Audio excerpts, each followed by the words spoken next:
Good morning, Heavenly Humans. This is the Glenn Cobbin Senior Podcast.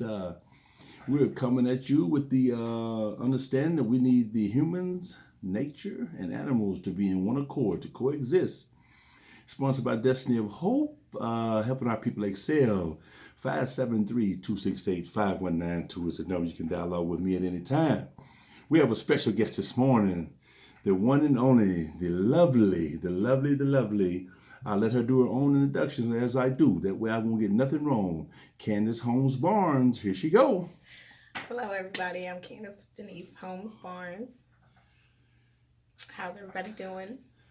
Tell me something about yourself, Kandas. You being shy. What's up? I am a 38-year-old single parent of four, two teenagers, and two children, two boys, two girls.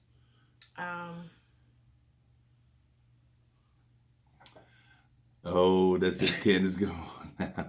We've been waiting a long time for this podcast, y'all, and we're gonna be talking about some social justice issues, coupled with the single parent phenomenon, or the curse, or the blessing, or whatever it comes out to be. And we're gonna have Candace be on the floor talking. It's all about her today. You know, she has to do her thing. So, Candace, tell me, what is it like being a single parent? I tell you, one of the hardest things being a single parent is being a recovering addict from crack cocaine, heroin, alcoholism, abuse, mental abuse, physical abuse, emotional abuse. Um, Another thing that makes it difficult is having a background like I have. I have a criminal background that is probably long as King's Highway.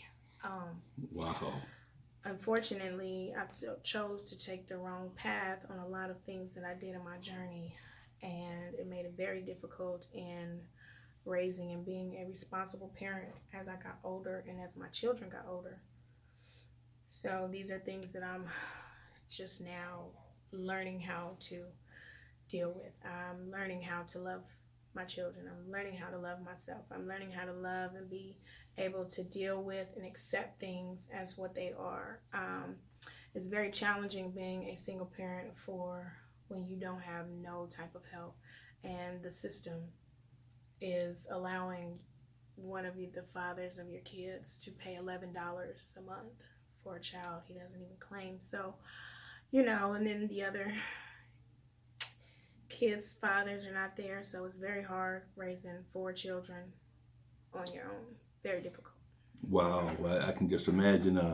Well, I'm proud of you, Candace, for doing that. I've been knowing you since you was knee high to an ant. So, um, I think you're doing a beautiful job. How do you deal with it on a daily basis? How do you keep your looks up? How do you keep your attitude up? Is there a power greater than that of men, or is there a social group that you belong to? Do you have a network of individuals that are positive in your life? Tell me, how do you do it?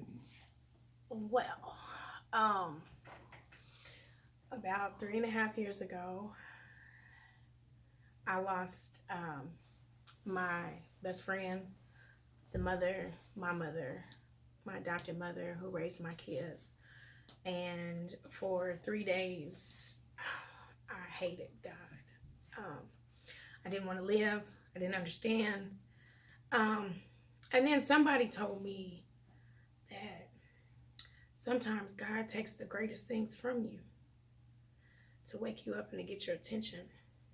And it's not to break you down or to make you feel low or anything like that. It's to build you up, to make you stronger. So after those 3 days of crying and not sleeping, not eating, I begged God to take over my life, to take the word of destruction out of my life, to help me fight to get my kids back, to help me love me again, to know and find out who I was. Um, it took 38 years to figure out that I was beautiful, that I knew my worth, that I knew that I was able, that I knew that I was strong enough to be a person, strong enough to be a mother, strong enough to be a sister, strong enough to be a friend. Right. Okay. Wow, that's pretty deep, man. You said your adopted mother.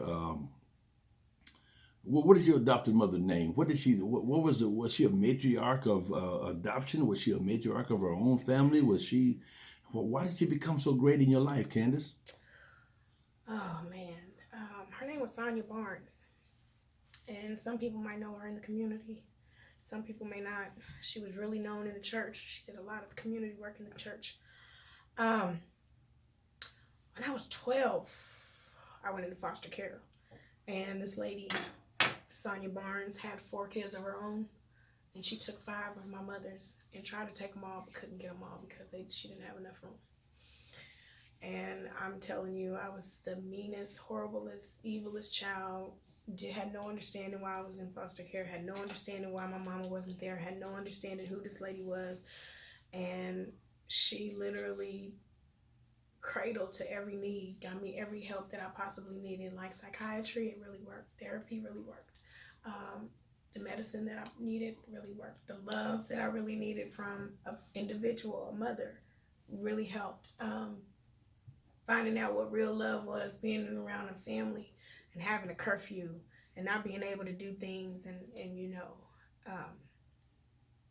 not being able to go to school parties and being shut down and sheltered. I say sheltered because when I was in my home with my real mother, I seen it all. As a kid, I seen everything. So when I got into foster care, I was really sheltered. And that really helped me be a better person today because I was sheltered and she really showed me love. And one thing I always remember as I wrote my real mother a 6-page letter saying how I hated her. I can't understand how she would, do this to her kids and I would never turn out like her. And my adopted mother really told me that you cannot judge a person or tell their story unless you've been there. So do not judge her. Do not hate her.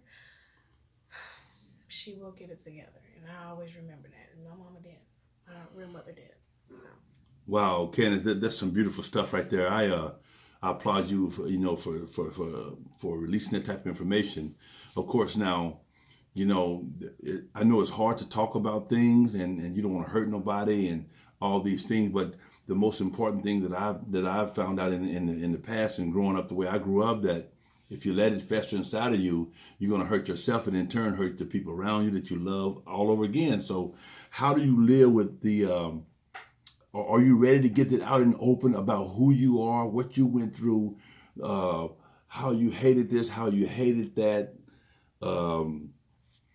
What really, do you want to be specific about what happened, or do you want to take your time? Because let me tell you, this is the Glenn Cobbin Sr. One Heartbeat podcast, and we are here for peace. But sometimes we have to get things out that we don't want to get out to obtain this type of peace. How do you deal with it internally, and protect the ones that you love, even the mother that gave you up for adoption and the rest of your family? How do you deal with that? Are you ready for that? Are you ready for all that? Here's the thing that I've had to grow and to know once I got myself clean and sober is to not care or think or let what other people feel about you jeopardize or back you into what you want to do, what your goals are, what your dreams are, what you want to be when you get older. What do you want to be when you be successful? When you get money or when you get older. And for 38 years, I allowed my family and my friends and people to tell me not to do this and not to do that, and to keep this in the closet and to keep that in the closet. Can't hold that thought. You said but, right? Mm-hmm. Keep everything in the closet. I want you right now, because this is going to be aired and people need to look you in your eye. I want you to look dead in that camera and talk to this camera. Talk to the public. Tell the people how you feel. Tell the people what's on your mind. What's on your heart. What does it take? What does it take? I need you to do that to help the people out there in this world, Candace. Do that for me. Will you do that? Look at that camera.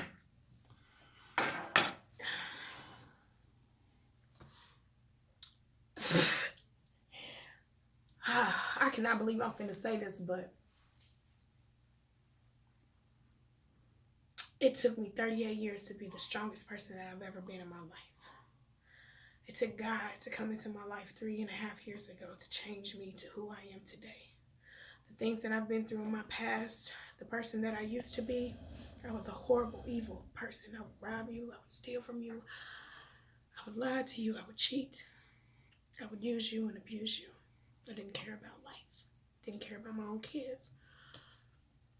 I allowed people to abuse me and to use me, even my family, you know.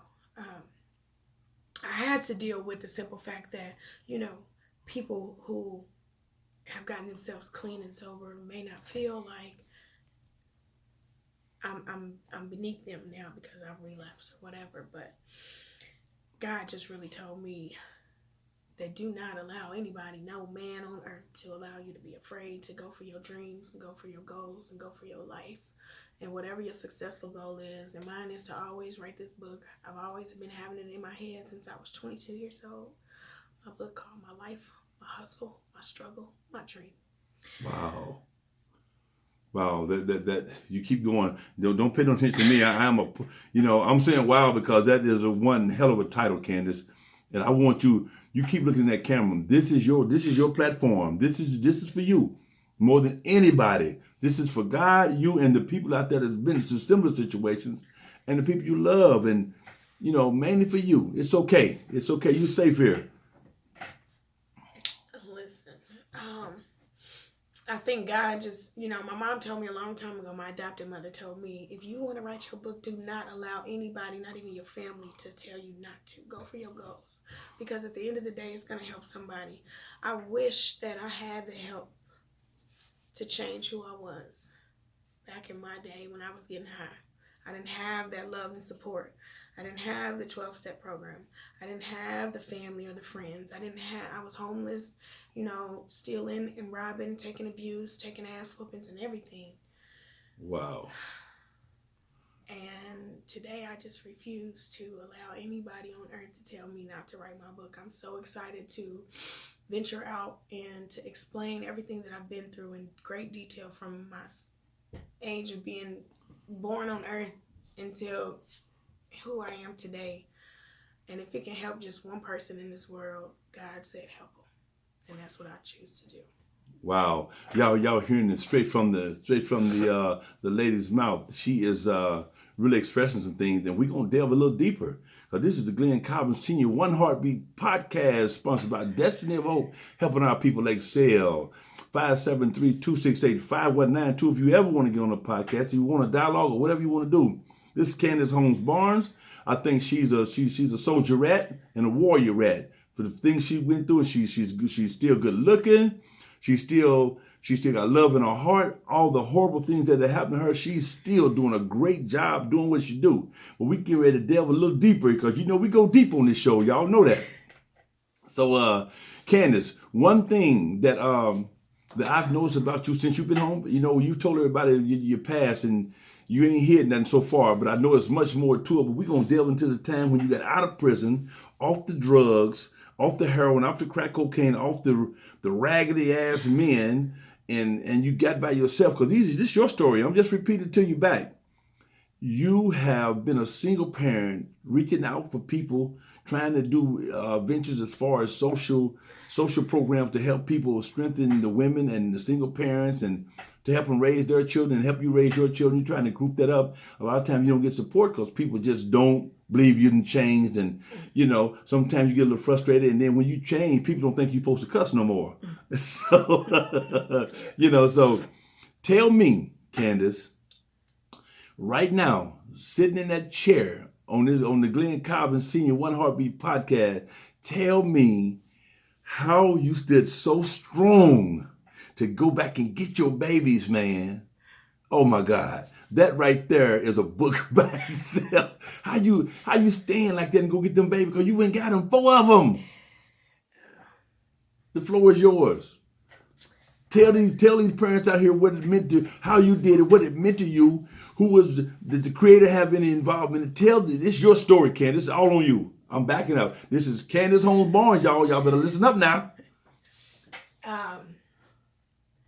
It was the longest, hardest fight of my life when you have fake love, fake people, fake friends, fake family around you. and you have family telling your kids and putting it in their head that the judge will never be so stupid to give give your kids back to your mother. Wouldn't you rather stay here than to live with your mother and you have to deal with the abuse that they was going through? The physical, mental, sexual abuse or whatever they were going through. And then you have to fight. But you just got out. You have a learning disability. You've only been clean 3 years and you living in a domestic violence shelter. But you don't give up hope because, they keep changing the court dates. You keep going. Wow. Wow. I did everything that I could. I went to every resources through the domestic violence shelter, through the Compass Health, through the Burrells, through McCambridge Center, through every resources I could look up on Google to figure out where I wanted to be and how I can get my kids back. And I did it alone without a lawyer. Wow, that's impressive. You said you went to a domestic violence shelter here in Columbia, Missouri? Yes. Can you tell me the lady who helped you orchestrate that fight? Her name was Tracy Lawson. Shout out to Tracy Lawson. I know you. I grew up with you. You're a great person, Tracy. And Kandas giving you all kudos for being there for her. And so what are the other resources that you want to thank while you got a chance to thank them right now, Kandas? Because people are going to look at this. You're going to share this. And it's going to be on YouTube. It's going to be on Spotify and some more channels. What other agency would you like to thank, Kandas? Believe it or not, I would like to thank the Chillicothe Correctional Center for making me as strong as I am today, for fighting them back, and to fight a battle with a learning disability in a law library, and I don't have nothing, I don't know no resources or anything, and to fight them, to not allow the guards to manipulate me, to send me to the hole. No person in there, no inmate in there allowed my mind to be manipulated into fighting, to go into prison. And I would definitely like to thank, I can't even remember her name, but it was the culinary arts teacher. I got my degree in Chillicothe, and she was the best teacher ever. And she made me wait to the last person to tell me that I passed, because I was the only one with a learning disability, and I graduated with a 92%. Wow. Congratulations. And believe it or not, she can cook, but she can't outcook Lenny D, baby. I'm just trying to get a smile out of y'all. She's very emotional. These things are what we need in our families out there, Kandas. I believe that what you're doing right now is heroic. Let me say heroic. You're a Shero to a lot of people, just getting on this podcast, expressing yourself, telling the truth, man, and giving God the glory, and giving shout out to the people that back you up in your journey as far as getting your children back. And so now you got your children back, you got your housing, you're scrapping out here, and you got the learning disability, your drug addiction that's in behind you. I think you're very intelligent from now that I've grown up to get you close. I think you're very intelligent. So that learning disability has been covered up by your intelligence. I guess you can give that praise to God too. Now, you got 4 children. You're on your own. You got a few baby daddies, right? Mm-hmm. And you do you give them opportunity to be with their children? Yeah. But once that opportunity is a waste of my child's time, I let my child decide if they want to be a part of their life. Wow. I think the hardest thing that I have had to deal with is Christmas of 2020, when my baby daddy walked past my daughter, who was 12, looked at her, looked at me, and kept walking. And I couldn't even tell my daughter that because I knew it would hurt her. But I allowed her to make her own decision on if she wanted to be a part of any of their lives, and she chose not to. Yes, that's big. You stayed big. I'm proud of you for that. But in my journey as a child, when I was on the street all them years, and I didn't care about the presents at the end. I cared about the love, what I wanted. I wanted the love more than I wanted the presents. I mean, I mean, that's a heck of a thing to say, but because kids want toys but I miss the love. And you showed them babies, I know for a fact, you showed them love, and I think that carried you through, didn't it? Did that help out any? Oh man, that was the best feeling in the world. Like I didn't even. This is the first time that I didn't complain. I didn't get a Christmas gift. it was beautiful to spend every dime on them and to allow them to open Christmas gifts and allow them to be okay. That was the best feeling in the world because it's been a long time. We've had 2 house fires in the last 2 years. We've been fighting. I just got him back 3 years ago, and we haven't had a really good Christmas until this year. And even though it wasn't a lot of Christmas gifts, the love was there. Wow.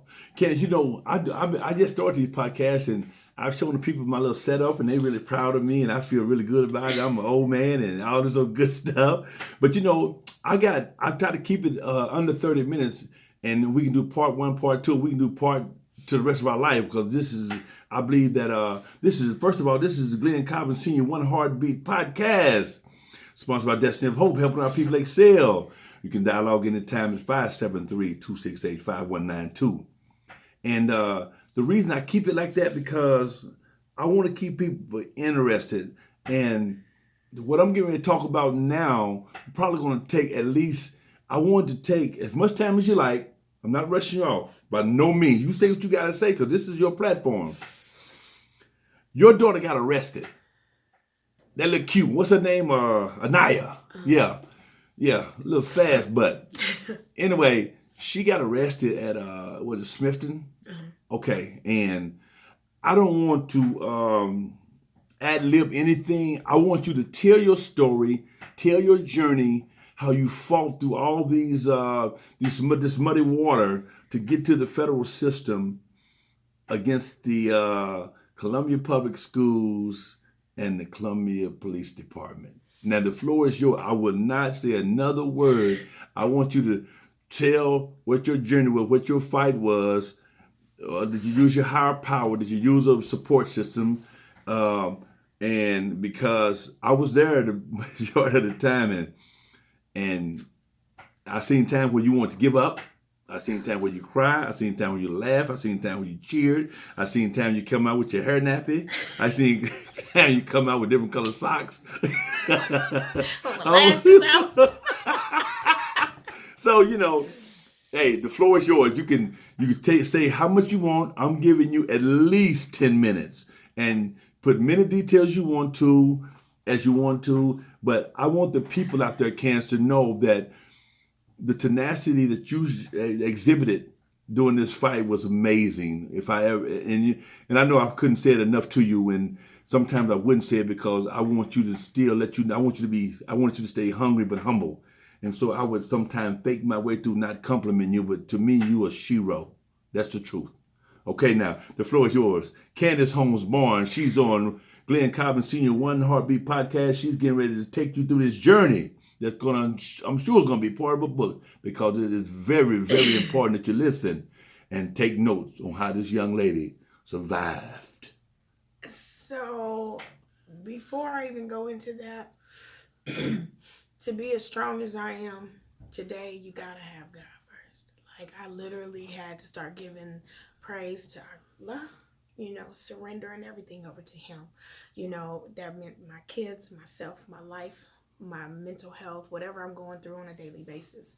And it made me stronger because I started off fighting my battle 5 years ago when I first got incarcerated, when I relapsed from drugs. And then when I got out, I had to fight for my kids to get them back. And then I had to fight for a house to get them in. And then I had to fight when my daughter was falsely arrested January 10th of 2019 from Smithton Middle School. And the first thing I thought about was, that's not acceptable. That's illegal. And it's not okay.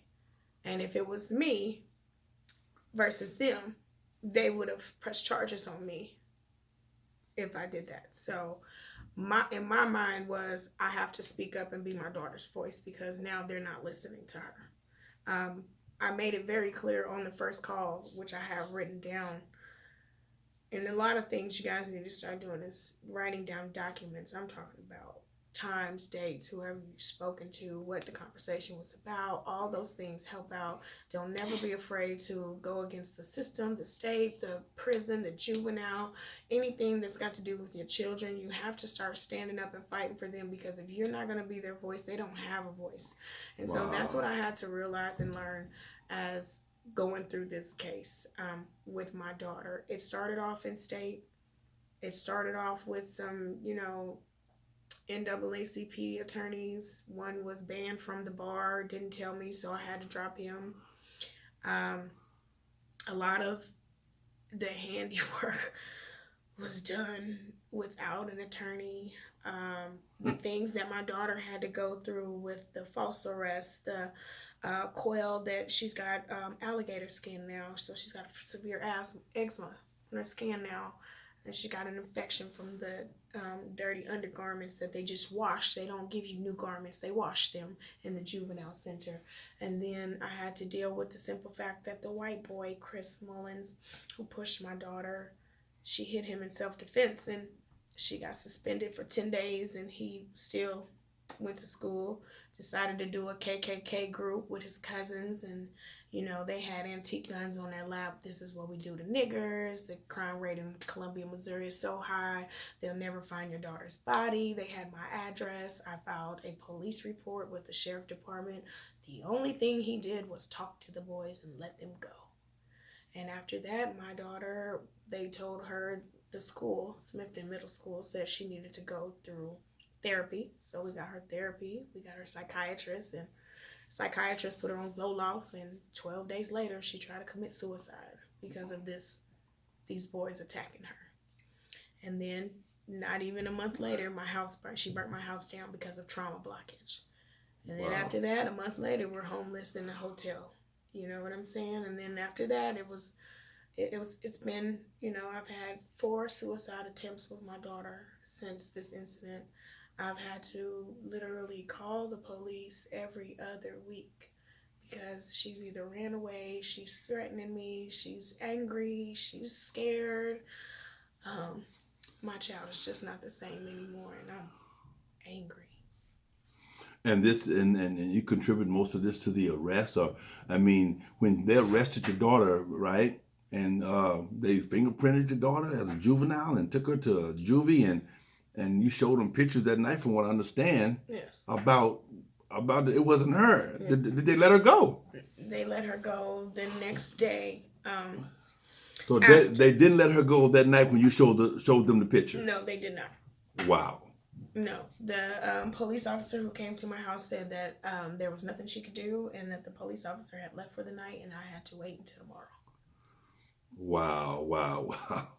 So, yeah, y'all hearing it straight from the lady's mouth. It was a lot of moving parts back then. I witnessed some of it myself, and she stood strong, and kudos to her daughter. Her daughter, man, been through quite a bit with this little incident, man. Being locked up in that concrete jungle, man, and drinking toilet water. It does something to a person's mind, Kandas. And like I said, your daughter is going through some things, and how are you supporting her now? Are you still seeking help, therapy, and trying to get her different people to be a positive role model in front of her, and all these type of things? What are you doing now to try to ease that pain, try to get her through? Before this incident, she didn't have a psychiatrist, a therapist, or she didn't take mental health meds.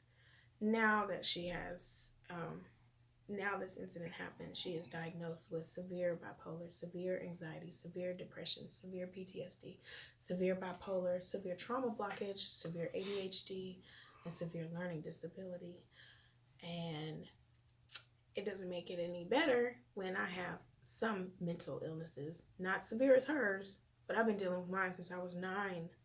She's just now dealing with these since these last 2 years, and it is very difficult for her. So she's in psychiatry. She's got a therapist. She sees the therapist once a week because it's that bad. She sees her psychiatrist once a month because it's that bad. They've put her on different types of medications that just sometimes make her angrier.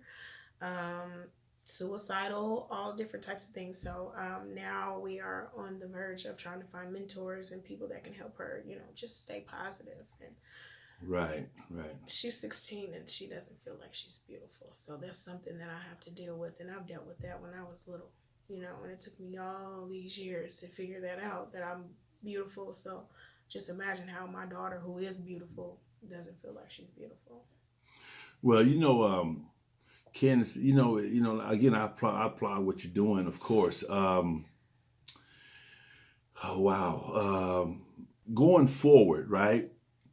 A lot of people, pride, arrogance, not knowing, not having the support groups, all these things stop people from going to therapy. Do you have any advice about trying to face your fears as far as seeing a psychiatrist, a therapist, a counselor, or whatever case may be, for you to be a better individual, a more positive individual, or if you got mental illnesses, what kind of advice would you give anybody? Because a lot of people don't even go to they won't go to therapy. I have, What advice would you give them? I went from the age of 12 until the age of 18 through therapy, and it really helped me through a lot. And then as 19 went on, I started using, smoking weed and drinking alcohol. And then it progressed when I turned 22 to different drugs. And then, you know, something about when God speaks to you. I had to learn the hard way because I was so angry with using drugs and then partially going to therapy, but taking my mental health meds, but my anger and everything was off. So I was off balanced. Um, so when I figured out that I needed to stop using drugs and I needed to go to therapy, and therapy was the cure, it really helped me. I do not go to therapy right now, but I was going to therapy. But therapy, psychiatry, mental health meds, support groups, talking to people, loved ones, being around positive people, putting out negative energy, negative people, negative atmospheres, um, all those positive things, like you need those things. All those things help you with your mental illness. Like, I am a very angry, evil person when I can be, but it will never be to the point where back in the day I beat your ass and burn your house down type stuff. But now I'm going to think about it before I react on things. So now my actions, do I want to go to jail or do I want to, find a solution? And that's what I'm on now. Like, I try to find a solution. I take my time. I pray. I don't let any man or anybody judge me, criticize me, down me, or be my God. Because I know God can move mountains. Just look at me. Like, Right, He's right. literally moved mountains for not only just myself, for my children, with my health, with everything that I've been going through, my addiction, my recovery, even being as strong as I am today, and having to walk away from a lot of good friends that meant the world to me, but I know that they still in their addiction and I can't be around that. So, I just pray for them, but, don't ever. If you need therapy, go, honey. Ain't nothing wrong with it. Yeah, yeah. Y'all hearing from a lady who's been through quite a bit. Again, she's the Shero, and if she want me to, I could leave her number on this podcast so y'all can call her. She's always on Facebook. Is that okay to leave your number? Or would you Yes, like it to? is. Why don't you leave it? That way you'll be responsible for all these calls you're gonna be getting. A lot of people know me off, I go by my son's name, Jordan Brantley, off of Facebook. My phone number is 573-268-95. What? 9785. 9785. 573-268-9785. Also, I do lives. I don't even know if you have a little time for this, but I just, some of the things that I'm me. At the end of the day, I'm me. God said, be you. Don't let nobody change you. So when I go on live, I'm me. I talk, I curse, I might listen to gospel, I might, curse you out, I might pray for you, but I'm me. I'm learning how to change, and I'm changing slowly, but, just work with me. Everybody has a story, but it's on you if you want to tell it. It's on you if you want to change it, and I'm trying to change it slowly but surely. A lot of people do see it, and a lot of people do know it, But then still have those other people who know me from my past who don't think that I've changed. But you'll see it, you know. Is that anything else you'd like to say? You on this platform, you got it. Anything you want to say? Okay, say what you want to say for 60 seconds. Just know that this battle is not yours, it's the Lord's. Surrender everything over to the care of God. Do not allow no man on earth to tell you, judge you, or use you, or manipulate you, or tell you that you're unworthy or not beautiful, and that you cannot do all things through the Christ who strengthens you, because you can. Wow, y'all heard it. Y'all heard it. Now, let's turn this thing around. Y'all seen things y'all wasn't supposed to see. Hey, now this is Glenn Cobbin, Senior, One Heartbeat Podcast. Y'all heard it. Y'all heard it from the lady's mouth. Kandas Holmes-Barnes. Y'all can reach her anytime at 573-256-9785. This is the Glenn Cobbin Senior, One Heartbeat Podcast. Our demonstration is to let you know how animals, humans, and nature can coexist. Because if you hurt one, you hurt the other, because we all made out of the same substance. We got to take care of animals. We got to take care of nature. We got to take care of one another. We are all corded together. This is the way the Creator wanted it, whatever you call him, Jehovah, Allah, whatever you call the one, long as you're a believer and long as you know that the Creator is the Creator, call him what you want to. And if you follow me on these podcasts, you'll know that we get deep. We go deep now. This is nothing strange to have somebody with the depth that Kandas came with today. We're gonna do some more of these things. We want you to support this podcast. We want you to subscribe to it. We want you to follow it. We want you to dialogue with it. We want you to interview, and it's a nice, comfortable environment. It's nothing fancy. It's just some good stuff going on. Again, this is the Glenn Cobbin Senior, One Heartbeat Podcast. We'll see you next time. Heavenly humans, peace, and plenty of love.